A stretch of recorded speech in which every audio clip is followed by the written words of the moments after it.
how are you? I'm so excited to share with you today my Sleepy Hollow themed piece that I made for Halloween this year. I've always wanted to do Sleepy Hollow. It is my all-time favorite, and my favorite is the Disney version. I love that cartoon, oh my gosh. And I do not feel like it's Halloween until I've seen it. So this year I've decided to create my own Headless Horseman, and I'm going to show you how you can do it yourself. It was only $35 to create. It's about 8.5 feet tall, and it has some wonderful three-dimensional elements that really make great realism. So let's get started. Okay, so I'm going to walk you through step by step how I created my Headless Horseman.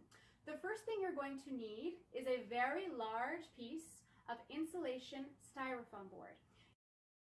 You can find this at Lowe's, Home Depot, pretty much anywhere that you could find building supplies. You can get them in other dimensions, but this is the one I recommend because you can make your Headless Horseman so tall.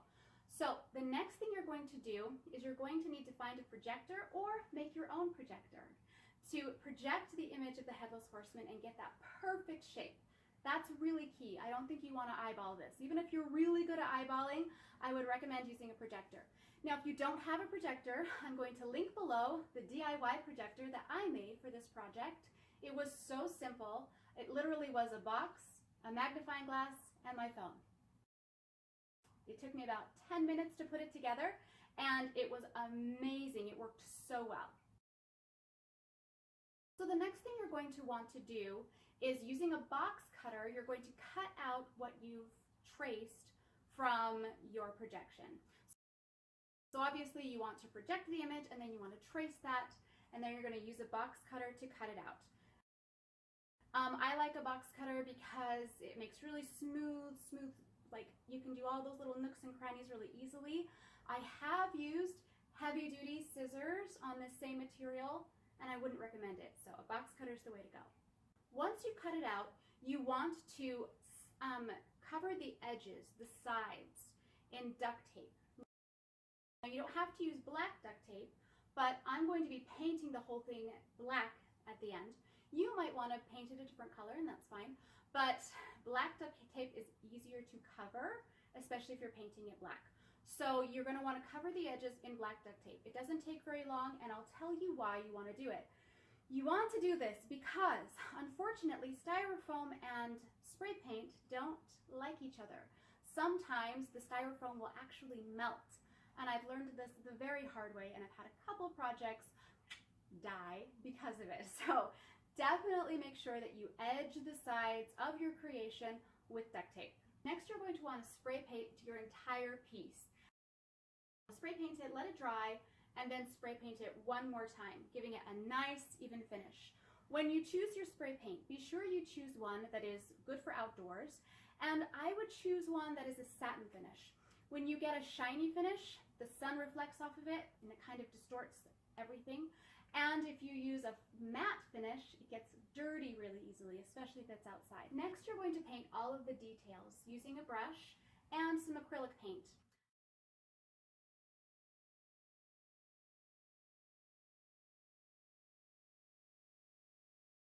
I used white mostly for my details. I just kind of wanted to get those highlights in there.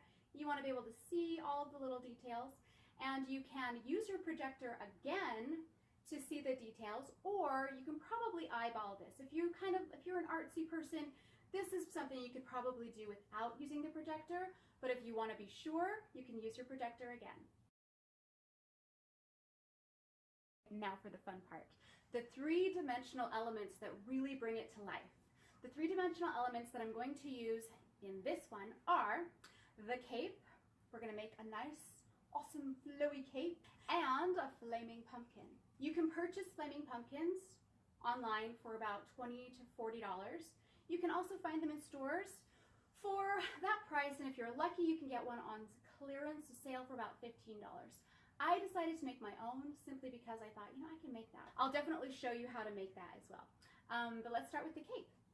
So in the cartoon, the Headless Horseman is wearing this like dark purple cape. So I got this awesome fabric. It's about $5.99 a yard. It's kind of a nice shiny fabric. And I only needed 1 yard of it. So I made the cape very simply. It's a very, very simple shape, kind of a half circle that's really large. I connected it to the back of the Headless Horseman's head, gave it a little bit of a collar in the front. What's amazing about it is that it blows in the wind, which looks so cool. I love it. I love driving up to my house and seeing that cape like blowing in the wind. It just looks so great. So for my flaming pumpkin, I found this really cute pumpkin at Walmart for $4.88. It was a great one because it was hard plastic, really pretty color, and it had a really fun, scary, spooky face on it. So I loved it. It's perfect.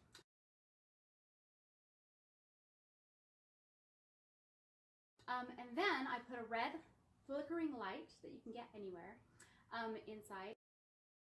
So for the flames of the pumpkin, first I have kind of a backdrop sticking up on the pumpkin that's made of different colors of this silky material. The flame itself is made out of cardboard, and it just goes right around the top of the pumpkin, and then this is what covers it to kind of give that fun dimension. I also have red. I don't have any red left. I used it all. But red, orange, and yellow is what I use to make the flame. And then to give the realism effect, this is just yellow party streamer. You can find it anywhere. I actually just had this in my house, but you can find it anywhere, about 50 cents. And I made my little flames out of it.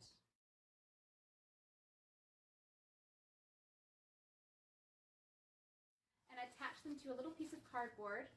And then there's a fan inside of the pumpkin, and you turn the fan on and it blows these kind of wildly, and it really gives like an awesome fire effect. It's just so fun, and it looks so real.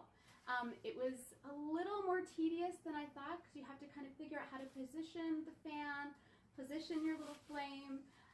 Also, if it rains, I think this would go bye-bye. I've had mine up now for about 2 weeks, and it actually did rain once, and it didn't affect it. So, but you know, weather permitting, I don't know how well this would do. But it did look really, really great, and I love the effect. So definitely check it out.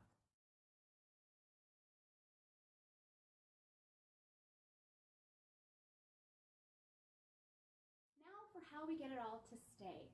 This is awesome 10-pound wire, and what I love about it, it's the Blue Hawk brand, is that you can get it in this dark color. I wanted to put it around the waist of my Headless Horseman, and I didn't want it to be detected. So since the waist of my Headless Horseman is black, this was perfect. It blended right in. Now what I ended up doing is I ended up attaching my Headless Horseman to a big tree that I have out front. It ended up being a perfect anchor for him. But you might want to use a lamppost, and if you don't have anything like that out front or wherever you want to put it, you could of course build some type of stake. You'd want to have something quite heavy, quite large, that goes up the entire back of your Headless Horseman, so that you don't have it flapping around or breaking if it gets windy. But yes, you could definitely use a stake to do that as well. But this worked wonderfully. Like I said, my Headless Horseman's been up for about 2 weeks, and I haven't had any problems. It's stayed in place. Everything's working great. So I love it. I love it. I want to thank you guys so much for watching. Please go make your own. And if you do make your own, please tag me. I'd love to see them. And please follow me on my link below. And if you want a more in-depth tutorial on how this particular creation was made, please follow the link below as well. Thank you so much, guys, and happy Halloween. And here he is.